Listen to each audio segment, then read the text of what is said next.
So hello guys, आज जो है हम 2013 का मेंटल एबिलिटी पेपर सॉल्व करने वाले हैं BHU BSc AG का।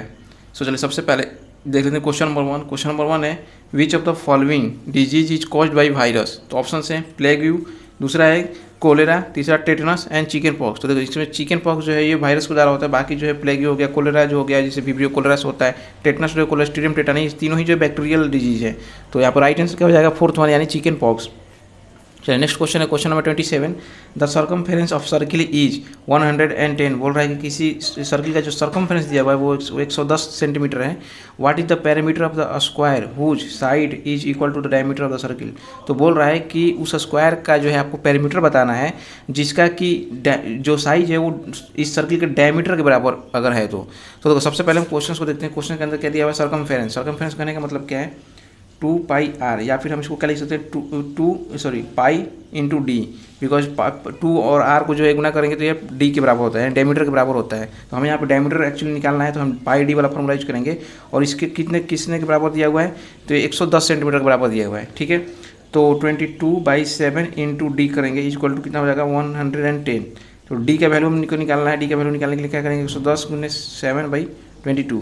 तो ये जो है 2 टाइम्स कट जाएगा और ये 10 यानी कि 35 सेंटीमीटर। तो डायमीटर का कितना हो गया 35 सेंटीमीटर यहाँ पे। ठीक है, अब हमसे पूछ क्या रहा है कि स्क्वायर का पेरीमीटर बताइए। तो स्क्वायर का जो है पेरीमीटर बताना है। तो साइज कितना था यहाँ पे a, मान लेते हैं साइज कितना है a, तो a किसके बराबर था यहाँ पे, डायमीटर के बराबर यानी 35 सेंटीमीटर के बराबर। तो साइड कितना हो गया स्क्वायर का 35 सेंटीमीटर।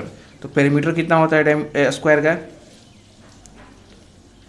4 इंटू साइड यानी कि 4 इंटू 35, तो हो जाएगा 70 × 2 यानी 140 सेंटीमीटर।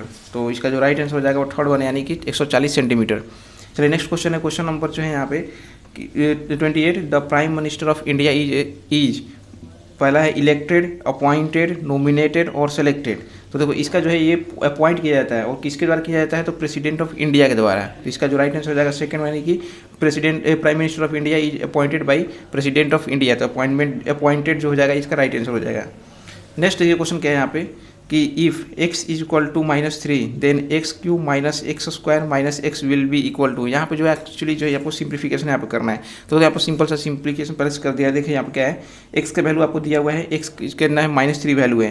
अब आपको यहाँ पर गलतियाँ क्या होता है लोगों से जनरली यहाँ पे जो है ब्रैकेट को अच्छे से जो है तोड़ नहीं पाते हैं। तो यहाँ पर क्या सिंपली यहाँ पे जो है हमको x की जगह पे क्या करेंगे वैल्यू पुट करेंगे। x का वैल्यू कितना दिया हुआ है -3 और इसको ब्रैकेट में कर देंगे। फिर यहाँ पे x का वैल्यू यहाँ पर भी जो है पुट कर देंगे यहाँ पर भी। अब देखो होता क्या है यहाँ पे कि हमको जो है यहाँ पे 3 बार गुना करना है। तो जनरली यहीं पे लोग गलती करते हैं। अब देखो यहाँ पे है क्या, यहाँ पे जो 3 जो है गुना कर लोगे, क्यूब है यानी कि 3 × 3 × 3 हो जाएगा यानी कितना हो जाएगा आपका 9 और 27 हो जाएगा। लेकिन यहाँ पर जनरली जो है यही गलती होता है लोगों से। तो यहाँ पर देखो जो इतना बार पावर होता है उतना ही बार माइनस को भी करेंगे। तो minus into minus into minus, तो माइनस क्या हो जाता है यहाँ पे प्लस हो जाएगा ये इतना टर्म, और प्लस माइनस फिर से वापस माइनस हो जाएगा। तो यहीं से इसीलिए यहाँ पे क्या हम निकालेंगे माइनस लगाएंगे।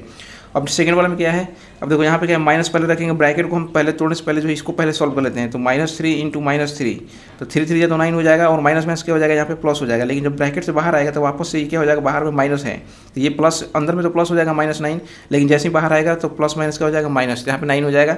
और ये जो है देखिए माइनस क्या हो जाएगा प्लस, तो यहाँ पे ये हो जाएगा। तो जब सॉल्व करेंगे इसको तो ये हो जाएगा 27 माइनस, तो -36 + 3 यानी कि -33। तो इसलिए इसका जो राइट आंसर हो जाएगा थर्ड वन यानी कि -33।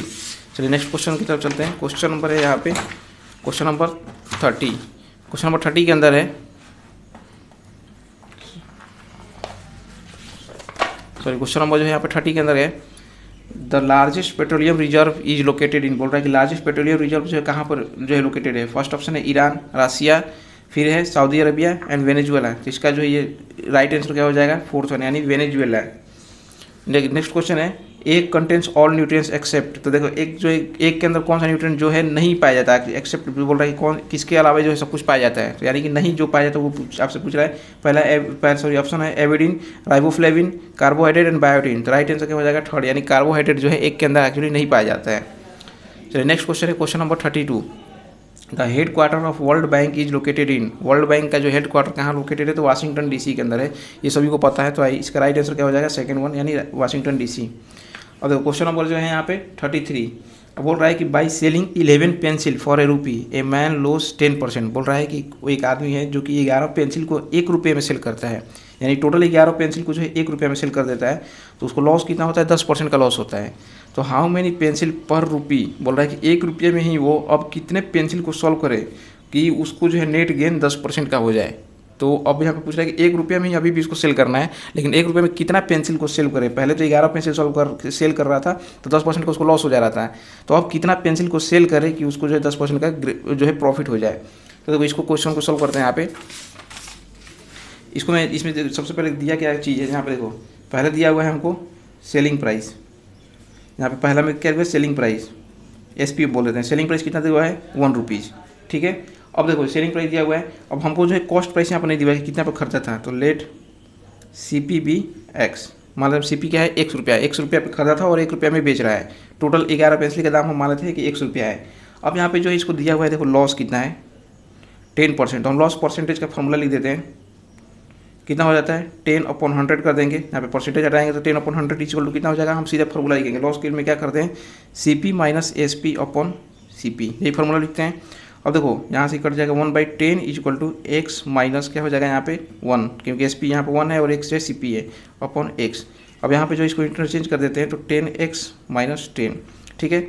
अब ये हो जाएगा 9X equal to 10, X equal to क्या हो जाएगा 10/9, यानी कि कॉस्ट प्राइस जो है कितना हो जाएगा 10/9 रुपीज़, ठीक है। कॉस्ट प्राइस तो हमको पता चल गया 10/9। अब चलो यहाँ तक तो हम सॉल्व कर लिए। अब जो है हम यहाँ पे देखो CP ये कितने का है, ये 11 पेंसिल का दाम था, तो हम यहाँ पे लिख लेते हैं कॉस्ट प्राइस ऑफ 11 पेंसिल था या पेन था, यहाँ पे पेंसिल था, पेंसिल इक्वल टू 10/9, मतलब 11 पेंसिल का दाम कितना था, 10/9। तो हम एक पेंसिल का दाम निकालते हैं, इसलिए क्या करेंगे, हम सीधे 11 से डिवाइड कर देंगे, 10/9 इंटू 11। ये याद रखना कि किसका है, एक पेंसिल का दाम है, ठीक है। एक पेंसिल का दाम आपको इतना मिल गया है। अब हम नेक्स्ट क्वेश्चन की तरफ चलते हैं। नेक्स्ट यहाँ पे पार्ट क्या था कि हाउ मेनी पेंसिल पर रुपीज़, अभी भी जो है SP आपका। अब नेक्स्ट जो है इतना के बाद नेक्स्ट पार्ट को हम सॉल्व कर रहे हैं, हमको सब कुछ CPU सब कुछ पता चल गया, ठीक है, एक पेंसिल का। अब बोल रहे हैं कितने में बेचा जाए, तो अब देखो फॉर गेन ऑफ 10%, मतलब यहाँ पे अब क्या करना है, इसको 10% का लाभ चाहिए। 10% लाभ के समय क्या करना है, SP तो अभी भी इसका कितना होगा 1 रुपये, यानी 1 रुपये में ही अभी भी इसको बेचना है। तो अब यहाँ पे जो है हम क्या करेंगे, SP हमको पता चल गया, CP हम यहाँ पे हमको नहीं पता है, CP क्या करेंगे हम Y मान लेते हैं इस बार, क्योंकि X पहले में मान लिए थे। तो यहाँ पे जो है कॉस्ट प्राइस जो है मान लेते हैं कि इसको Y कितना पड़ रहा है, क्योंकि 1 रुपये में इसको सेलिंग करना है तो कितना पड़ेगा, तो देखो CP यहाँ पे हम मान लेते हैं Y, ठीक। और परसेंटेज निकाल लेते हैं गेन परसेंट। गेन परसेंट में क्या होता है 10/100 कर देंगे गेन परसेंट इक्वल टू, अब यहाँ पे क्या लिखते हैं SP माइनस CP/SP। ये क्या है, फॉर्मूला है गेन परसेंटेज का। CP लॉस वाले में CP को पहले लिखते हैं और SP गेन वाले में SP को। अब देखो यहाँ पे क्या हो जाएगा 10, ये सॉरी कॉर्डिक के क्या हो जाएगा 1/10 इक्वल टू SP कितना था अभी भी 1 माइनस यहाँ पे सॉरी 1/10 इक्वल टू 1 माइनस यहाँ पे कितना माने थे Y माने थे, तो Y/Y ये हो गया। अब इसको हम सॉल्व कर देते हैं तो Y हो जाएगा, इधर क्या हो जाएगा 10 माइनस 10Y, ये हो जाएगा। इसको सॉल्व कर देंगे इधर तो 10Y सॉरी यहाँ पे क्या हो जाएगा, ये इधर आएगा तो 11Y इक्वल टू 10, तो Y का वैल्यू कितना हो जाएगा 10/11, यानी कि Y यानी कॉस्ट प्राइस कितना हो जाएगा 10/11। तो ये हो गया यहाँ तक। अब चलिए आगे हम जो सॉल्व करते हैं इसको, अब आगे क्या हो जाएगा यहाँ पे मीन्स कॉस्ट प्राइस आपका जो हो गया 10/11। देखो यहाँ पे कॉस्ट प्राइस यहाँ पे हमको क्या हो गया, निकल गया कॉस्ट प्राइस कितना है 10/11। अब number of pencil equal to क्या करेंगे, टोटल हम कॉस्ट प्राइस हम पहले निकाल लेते हैं, हमको कितने का मतलब ये पड़ा था, इतना जो हम बेच रहे हैं अभी वो कितने का पड़ा था। अभी हमको पता चल गया कि 10/11 रुपये का हम पेंसिल बेच रहे थे अभी, जिससे कि हमको प्रॉफिट हो रहा था। 1 रुपया में ही हम 10/11 रुपये के कॉस्ट वाले पेंसिल को बेच रहे थे, तो 10/11। अब बोल रहा है कि नंबर ऑफ कितने पेंसिल होंगे, तो टोटल हम पता चल गया कि इतना जो है रुपये का हम सामान बेच रहे थे अभी, तो इतना में मतलब इतने रुपये का पेंसिल बेच रहे थे। तो सबसे पहले तो हमको पता है यहाँ पे हम निकाले थे, यहाँ पे एक पेंसिल का दाम हम निकाल चुके थे। एक पेंसिल का दाम कितना होता है 10/9 इंटू 11, तो इससे हम निकाल लेते हैं कि इतने रुपये के हम कितना पेंसिल बेच रहे हैं उस समय, क्योंकि इतना ही हमारा CP आया है, मतलब इतना ही CP का हम कॉस्ट का जो है पेंसिल उस समय बेच रहे हैं। तो यहाँ पे क्या करेंगे सिंपली जो है नंबर ऑफ पेंसिल के लिए टोटल CP से जो है 1 का डिवाइड कर देंगे, एक पेंसिल का, तो 10/9, तो यहाँ पर 10/9 इंटू 11 ये डिवाइड कर देंगे, तो यहाँ पे जो इसको डिवाइड करोगे आप तो 10/11 हो जाएगा, और ये 10 यहाँ पर चला जाएगा और ये दोनों पार्ट ऊपर चले जाएंगे, तो ये हो जाएगा 10 9 इंटू 11, तो 10 से 10 कट गया और 11 से 11 यानी कि 9।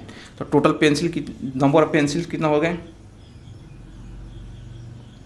9, यानी कि टोटल कितना पेंसिल ये बेच रहा है 9 पेंसिल। इसका राइट आंसर क्या हो जाएगा फर्स्ट वन, यानी कि 9 पेंसिल ये जो है अब बेच रहा है। 9 पेंसिल को बेचेगा तो 1 रुपये में अगर 9 पेंसिल बेचेगा तो इसको 10% का प्रॉफिट होगा।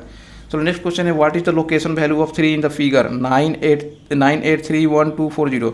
तो जब भी इस तरह की चीज़ें पूछी जाए तो जो भी स्थान है उसको रख के उसके बाकी आगे जितने भी डिजिट रहते हैं उतना जीरो बैठा दोगे आप। तो यहाँ पर देखो 1 2 3 4 डिजिट है, तो आप क्या करोगे सिंपली 3 लिखोगे और 4 डिजिट जो है आपको बढ़ा दोगे। यहाँ पे देखो राइट आंसर क्या हो जाएगा फोर्थ वन।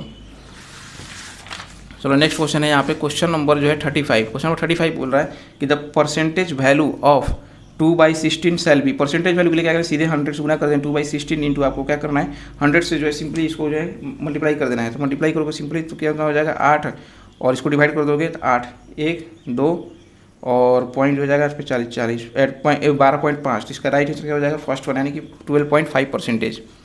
तो नेक्स्ट क्वेश्चन है क्वेश्चन नंबर 36। क्वेश्चन नंबर 36 थोड़ा सा स्टेटमेंट टाइप का क्वेश्चन है। इसमें देखो क्या है, देयर आर 4 पोल्स इन अ रो। बोल रहा है कि एक रो के अंदर जो 4 पोल्स हैं ABCD, मतलब 4 पोल है जिनका नंबरिंग है ABCD नाम दिया गया है।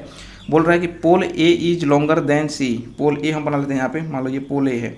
पोल A बोल रहा है कि लॉन्गर है, पोल A यहाँ पे क्या है पोल A is longer than C से लंबा है, मान लो ये C है, तो ये जो है इससे C से जो है बड़ा हो जाएगा। ठीक, अब क्या बोल रहा है कि B is smaller than D, B is smaller than D and C is longer then D। और बोल रहा है कि B जो है वो छोटा है D से।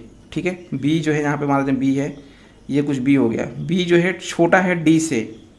अभी हमें पता नहीं है कि D कितना है बड़ा है या छोटा है। तो देखो यहाँ पे क्या C is longer then D, C जो है D से बड़ा है, यानी C जो है D से बड़ा होगा। यहाँ पे देखो ये हो गया C कुछ इस तरह से होगा, C जो है इससे बड़ा होगा। और यहाँ पे क्या बोल रहा है कि B is smaller than D, यानी D जो बड़ा है B से, D जो है इससे बड़ा है, इससे ये बड़ा होगा। तो कुछ इस तरह से बनाएंगे हम, ये बन गया आपके सामने। तो ये देखो स्टेटमेंट हो गया B C एंड D, ये कुछ स्टेटमेंट हो गया जिस तरह से स्टेटमेंट बोल रहा था। क्या हो गया A जो है बड़ा है C से, B जो है छोटा है D से, और D छोटा है C से। तो ये कुछ स्टेटमेंट हो गया। तो यहाँ पे पूछा कि which pole is smallest among the smallest one, सबसे छोटा कौन सा होगा। देखो सबसे छोटा आप देखोगे कि B जो है सबसे छोटा इसके अंदर आ रहा है, क्योंकि D से भी छोटा है B, और D खुद छोटा है C से, और C खुद छोटा है A से। तो राइट आंसर क्या हो जाएगा इसका pole B is smaller than is the smallest one। Next question है in which season of the year the distance between us and the sun is minimum. बोल रहा है कि किस सीजन में। तो देखो विंटर में जो है सन और जो है हमारे बीच में यानी अर्थ के बीच में जो है वो डिस्टेंस जो होता है वो कम हो जाता है। नेक्स्ट है spot the stranger in the following. बोल रहा है कि स्ट्रेंजर मतलब जो है ओड ऑन आउट एक्चुअली जो है सबसे अलग जो है उसको आपको जो है यहाँ पे बताना है।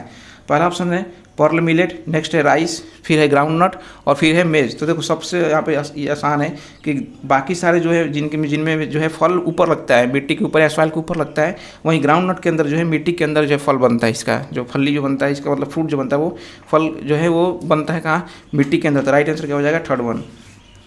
नेक्स्ट है seed of which of the following crop are also a source of edible oil. देखो ये क्वेश्चन जो है आगे भी रिपीट हुआ है, तो यहीं से जो इसीलिए बोलता हूँ कि प्रीवियस ईयर के क्वेश्चन भी रिपीट होते हैं, तो आप जो है यहाँ से करके चलिए। तो इसका राइट आंसर देखो पहले ऑप्शन देख लेते हैं, वीट है, मेज, बार्ले एंड पी। तो इसका राइट आंसर है मेज। मेज का जो है हम एडिबल ऑयल के रूप में भी इसको हम यूज करते हैं, तेल इसका निकालते हैं। नेक्स्ट क्वेश्चन चलते हैं, क्वेश्चन नंबर जो है question number 40। So question number 40 है यहाँ पे। क्वेश्चन नंबर 40 के अंदर है the next number in the following series. तो ये देखो ये सीरीज के अंदर जो है यहाँ पे सीरीज है और इसके अंदर बोल रहा है कि नेक्स्ट नंबर क्या होगा। तो सिंपल है बहुत, 35 है, 32, 34, 31 एंड 33। अब देखो यहाँ पे क्या है 35 से 1 घटा दिए 34 हो गया, 34 से घटा दिए 33 हो गया, एक अल्टरनेट पे। यहाँ 32 से घटा दिए 31, तो 31 से घटा देंगे क्या होगा 30। इसका राइट आंसर क्या हो जाएगा 30, फर्स्ट वन। बहुत ही सिंपल क्वेश्चन था। Next which one of the following is not a kharif crop of the northern India. Kharif crop कौन सा नहीं है इसमें से बोल रहा है कि नॉर्थ इंडिया का। तो देखो पैडी जो है खरीफ क्रॉप है, मूंग बीन भी जो है खरीफ क्रॉप है, सेसम जो है ये भी खरीफ क्रॉप है, ग्राम जो है ये खरीफ क्रॉप के अंदर नहीं आता है, ये रबी क्रॉप के अंदर आता है। जिसका राइट आंसर क्या हो जाएगा फोर्थ वन। चलो क्वेश्चन नंबर जो है 42, which one of the following animal is not found naturally in Indian forest. बोल रहा है कि इंडियन फॉरेस्ट में जो है नेचुरली जो है कौन सा नहीं पाया जाता है। तो देखो blue bull, zebra, rhino and chinkara. तो जेब्रा जो एक्चुअली जो है इंडिया के अंदर जो है नेचुरली इंडियन फॉरेस्ट के अंदर जो है नहीं पाया जाता है। तो राइट आंसर क्या हो जाएगा बी। चलो अब नेक्स्ट क्वेश्चन है क्वेश्चन नंबर 43। क्वेश्चन नंबर 43 के अंदर है कि a circle which 7 centimetre radius is segmented into 6 equal triangular area as shown in the figure below. बोल रहा है कि एक सर्किल जो है उसको हम 6 बराबर पार्ट के जो है ट्राइंगल के अंदर जो है हम यहाँ पे मतलब इक्वली डिवाइड कर रहे हैं। तो बोल रहा है कि the area of the sided portion shall be. बोल रहा है कि जो साइडेड पोर्शन है उसका एरिया कितना होना चाहिए, ये आपको जो है कैलकुलेट करके बताना है। तो यहाँ पर देखो सबसे सिंपल सा चीज़ क्या है, साइडेड एरिया। यहाँ पर मतलब इसका एरिया पूछ रहा है, इसके लिए हम क्या करेंगे, सभी का एरिया, पूरे सर्किल का एरिया निकाल के और सारे ट्राइंगल का एरिया निकाल लेंगे और पूरे सर्किल से पूरे इन ट्राइंगल्स का मतलब 6 ट्राइंगल्स का जो एरिया अगर हम घटा देते हैं तो ये हमारा एरिया बच जाएगा। तो यही शेडेड एरिया हो जाएगा, शेडेड पोर्शन का। तो यही एक्चुअली हमको कैलकुलेट करना है कि पूरे को करके और एक ट्राइंगल का एरिया निकाल के 6 से गुना कर देंगे, उसको डिवाइड कर मतलब गुना करके जो है पूरे में से जो है इनका घटा लेंगे, ये जो ट्राइंगल्स वाला रीजन है इनका घटा देंगे तो ये बच जाएगा। तो यही एरिया हम निकाल लेंगे। तो इसके लिए सिंपली क्या करोगे, सबसे पहले हम सर्किल का एरिया निकालेंगे, सर्किल का जो है एरिया निकालेंगे। तो क्या होता है सर्किल का एरिया जो है आपका पाई आर स्क्वायर। ठीक है, तो पाई आर स्क्वायर यानी कि 22/7 इंटू 7 ये हो गया आपका सेंटीमीटर स्क्वायर में। ये क्या हो जाएगा आपका सर्किल का एरिया, यानी टोटल एरिया भी बोल सकते हैं यहाँ पे। अब चलिए नेक्स्ट यहाँ पे क्या है, नेक्स्ट यहाँ पे जो है कि ट्राइंगल का एरिया जो है हमको ये पूरे के निकालना था। पहले हम एक ट्राइंगल का एरिया निकालेंगे। अब देखो एक ट्राइंगल निकालने का मतलब क्या है, यहाँ पर 7 सेंटीमीटर जो है ये भी 7 सेंटीमीटर का होगा और एक्चुअली जो यहाँ पर इक्वल ट्राइंगल और ये जो है इक्विलेटरल ट्राइंगल यहाँ पे बनेगा। तो एंगल आप देखोगे यहाँ पर 3, यहाँ पर कितना है टोटल 6 है, यानी एक एंगल कितने का है 60 डिग्री का है। तो ये 60 हो जाएगा, ये 60 हो जाएगा, उसी तरह से बिकॉज साइज दोनों बराबर हैं और ये 60 हो जाएगा। तो ये क्या है इक्विलेटरल ट्राइंगल बन रहा है यहाँ पे। और इक्विलेटरल ट्राइंगल का जो है फॉर्मूला आपको पता होगा, एरिया का क्या होता है √3/4 ए स्क्वायर। ये जो है आपका इक्विलेटरल ट्राइंगल का फॉर्मूला का एरिया होता है। तो यहाँ पर देखो एक ट्राइंगल का एरिया का कितना हो जाएगा आपको √3/4 इंटू ए कितना हो जाएगा यहाँ भी 7 × 7 क्योंकि 7 सेंटीमीटर स्क्वायर है। तो ये जो हो गया एक का एरिया हो गया। तो यहाँ पर कितने टोटल ट्राइंगल इस तरह से 6 हैं, तो हम क्या करेंगे इसको 6 से गुना कर देंगे। तो ये टोटल कितना हो जाएगा टोटल एरिया ऑफ ट्राइंगल। ठीक है, total area of triangle, total triangle का एरिया ये निकल गया हमारे सामने, टोटल यानी 6 का जो है निकल गया, ये एरिया हम पूरा निकाल लिए। तो अब हमको करना क्या है, सिंपली शेडेड के लिए, शेडेड एरिया के लिए हम क्या करेंगे total area, total circle area minus total triangle area, यही हम कर देंगे। तो ये हमारा पास रिजल्ट जो है आ जाएगा। तो यहाँ पर सिंपली क्या करेंगे, यहाँ पे ये पुट कर देंगे, टोटल सर्किल का एरिया कितना हो जाएगा 22/7 × 7 × 7 यही हो गया। और माइनस यहाँ पर से जो हम क्या करेंगे माइनस करेंगे, यहाँ पे क्या हो जाएगा ये 6√3/4 इंटू 7 × 7। ठीक है, तो ये जो चीज़ हो गया आपके सामने जो है यही जो है आपको कैलकुलेट करोगे तो ये क्या हो जाएगा शेडेड एरिया का रीजन हो जाएगा, शेडेड पोर्शन। ठीक है, शेडेड पोर्शन का जो आपका एरिया निकल जाएगा। तो आपको जो ये कैलकुलेट करके आप खुद बताना कि इसका राइट आंसर क्या है। तो जो है मैं कमेंट में जो है जिसका भी सही होगा वो पिन कर दूंगा, जिससे आप सभी को पता चल जाएगा। बिकॉज सॉल्व करूंगा तो जो है वीडियो थोड़ा लंबा हो जाएगा। तो आप खुद जो है इसको सॉल्व करके आप बस इतना बताना कि इसका राइट आंसर कितना आ रहा है आपका। चलो नेक्स्ट क्वेश्चन चलते हैं। क्वेश्चन नंबर है 44। क्वेश्चन नंबर 44 के अंदर है which of the following animal is not having any tooth in its upper jaw through out it's life. ये देखो क्वेश्चन पहले भी आया हुआ था, मतलब रिपीट ये आगे भी ईयर्स में हुआ है मैं बताया था ये क्वेश्चन को। तो यहाँ को देखो ऑप्शन है आपके horse, cow, goat and donkey. बोल रहा है कि किसके अपर जॉ में जो है थ्रू आउट लाइफ पूरे लाइफ में जो है दांत नहीं होता है। तो देखो इसका राइट आंसर क्या है काऊ। काऊ के जो है अपर जॉ में जो है दांत नहीं होते, केवल नीचे वाले में ही होते हैं। तो यहाँ पे जो है इसका राइट आंसर क्या हो जाएगा काऊ। जनरली जो है हर्बीवोर्स के अंदर जो है ये ऐसा देखा जाता है। तो इसका राइट आंसर क्या हो जाएगा काऊ। चलो नेक्स्ट क्वेश्चन है, क्वेश्चन नंबर यहाँ पे 45 के अंदर in the series given below find out the next number. बोल रहा है इस सीरीज के अंदर जो है नेक्स्ट नंबर क्या होगा ये जो है आपको कैलकुलेट करके बताना है। तो देखो सबसे पहले जो यहाँ पे देखते हैं, सबसे पहले क्या हो जाएगा, पहला यहाँ पर दिया हुआ है 3, 7, 13 एंड 19 ये दिया हुआ है। तब देखोगे यहाँ पे कि 3 में क्या करेंगे हम 2 से गुना करें प्लस 1 कर दें तो कितना हो जाएगा 3 दूनी 6 1 7। फिर उसी तरह से 3 यहाँ पे 2 किए थे, यहाँ पे हम क्या करें 3 × 4 + 1 यानी 2 को जो है फिर अब 4 कर देते हैं, दुगना कर दिए, दुगना से गुना कर दिए 3 को। तो 2 यहाँ पे 2 से गुना कर रहे थे 3 दूनी 6 1 7। फिर यहाँ पे 3 × 4 = 12 1 13।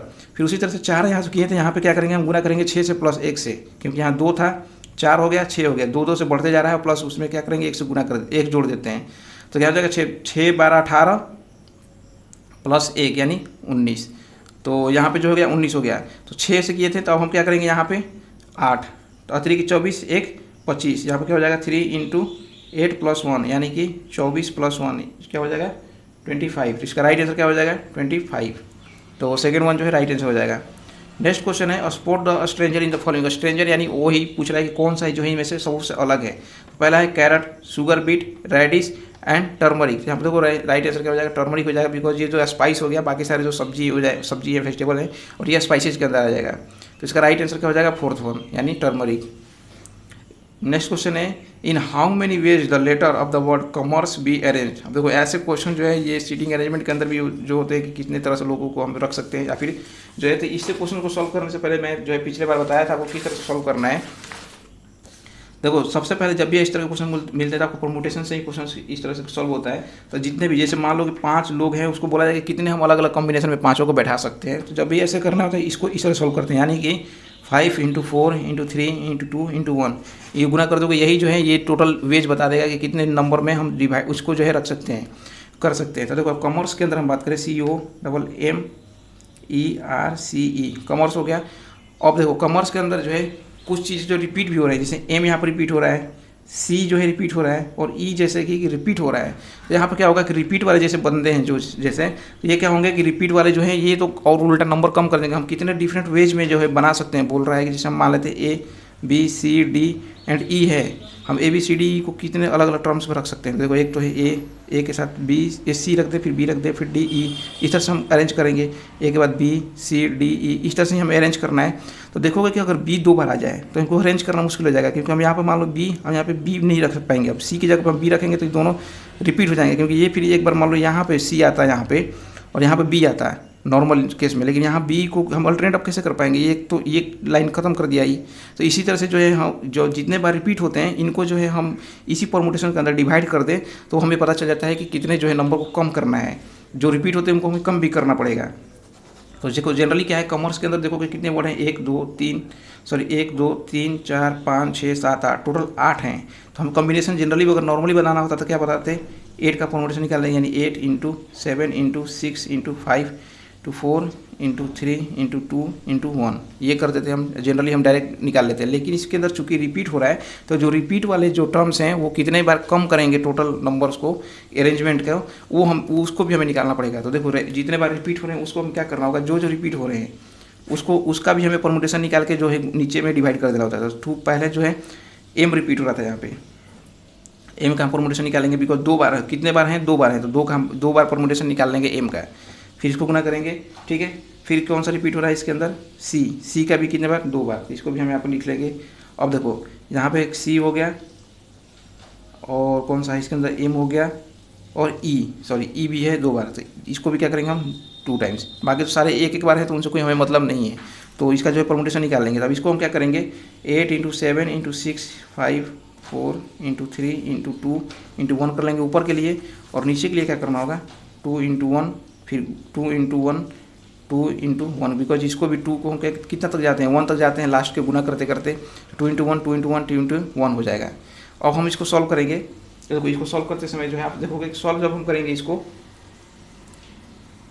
तो इसको भी यार सॉल्व करूँगा तो समय ज़्यादा लग जाएगा। वैसे देखो इसको कटा दें, 2 से 2 कट गया, यहाँ पे ये 2 हो गया और ये 3 हो गया, यानी कि 6 5 30 हो गया, यहाँ पे सॉरी तो नहीं 6 6 18 18 5 90, यानी कि 8 × 7 × 90 और 90 इसी को जो आपको गुना करना है यहाँ पे, तो ये जो आपका राइट आंसर आ जाएगा। तो आपको जो है एक्चुअली बताना है कि कितना ये इसका जो है ऑप्शन आ रहा है। वैसे मैं जो भी आप बताओगे जो भी सही चीज़ का आंसर होगा तो मैं उसको पिन कर दूंगा दोनों ही क्वेश्चंस के, तो आपको जो है पता चल जाएगा कि यार राइट आंसर कमेंट के अंदर कर दूंगा, ऐसे टाइम ज़्यादा लगेगा अभी। तो इसके जो है आप यहाँ से सॉल्व करोगे तो आपके जो है राइट आंसर समझ में आ जाएगा कि क्या होगा।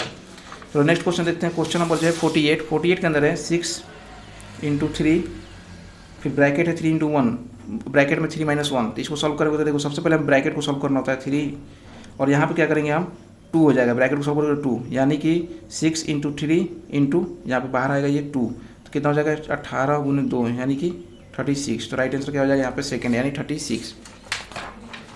चलो नेक्स्ट क्वेश्चन है क्वेश्चन नंबर 49, क्वेश्चन नंबर 49 के अंदर है an aeroplane flies from New Delhi to Washington DC by Africa. बोल रहा है कि एक एरोप्लेन है जो कि न्यू दिल्ली से वाशिंगटन डीसी की तरफ को जाता है कि अफ्रीका को होते हुए, and returns from the same route. वो बोल रहा है कि सेम रूट से जो है रिटर्न होता है, सेम स्पीड के साथ और सेम हाइट के साथ, मतलब फिर वापस उसी रूट से जो है रिटर्न होकर आ जाता है उसी जगह पे। तो यानी कहने का मतलब पहले न्यू दिल्ली से जो है अफ्रीका होते हुए कहाँ तक जाता है, वाशिंगटन डीसी, ठीक है। और इसी रूट से जो वापस आता है सेम स्पीड के साथ, सेम हाइट के साथ, ठीक है, सेम स्पीड भी है, हाइट भी है, यही दिल्ली तक आता है, एक बार जाता है फिर वापस इसी रूट से आ जाता है, इसी होते हुए। तो बोल रहा है कौन सा स्टेटमेंट जो है करेक्ट है। तो पहला, while reaching Washington DC it will take more time than in return. बोल रहा है कि वाशिंगटन डीसी जाने में जो है ज़्यादा समय लगेगा आने से, मतलब इसमें ज़्यादा समय लग रहा है, आने में कम लगेगा। तो ये तो गलत है, because same height same speed के साथ जा रहा है, सेम जगह पे जा रहा है, तो दोनों ही जो है सेम टाइम लेना चाहिए। In the return journey it will take more time. बोल रहा है कि इसमें रिटर्न जर्नी में जो है ज़्यादा टाइम लगेगा, तो ये भी गलत है।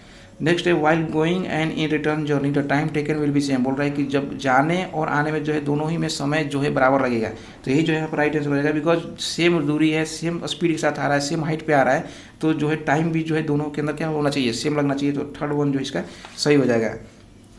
अब नेक्स्ट क्वेश्चन है question number 50, which of the following is not a green house gas. बोल रहा है कौन सा इसमें से जो है ग्रीन हाउस गैस नहीं है। पहला ऑप्शन है oxygen, carbon dioxide, methane and nitrous oxide. देखो ऑक्सीजन जो होता है वो ग्रीन हाउस गैस नहीं होता है, तो राइट आंसर क्या हो जाएगा, फर्स्ट, यानी कि oxygen. So guys I hope कि आप सभी को जो है सारे क्वेश्चन समझ में आ गए होंगे। फिर भी किसी में डाउट हो तो आप कमेंट कर देना है, और चलिए मिलते हैं एक नए वीडियो में जो है नेक्स्ट टॉपिक के साथ। अभी के लिए धन्यवाद।